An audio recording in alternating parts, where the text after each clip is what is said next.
I had moved to a new district and we got our class list. And another teacher came in, looked at my list and pointed at the list and said, you better watch out for Tyrone.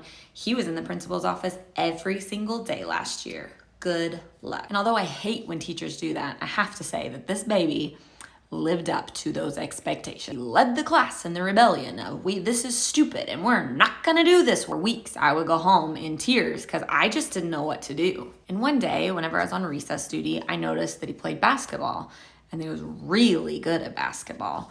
I very dramatically went out on recess and sat down on the edge of the basketball court and I took off my dress shoes and I started lacing up my tennis shoes.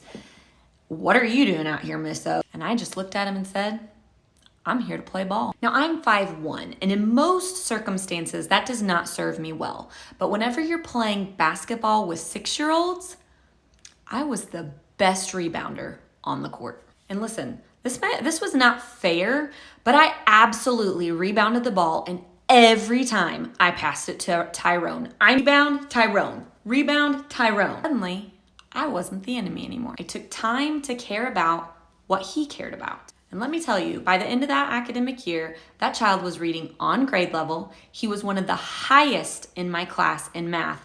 But more than that, I could walk out of that room and that boy could run the classroom. Because if somebody else started getting off track, he'd say, "Man, did you hear what Miss O asked you to do?"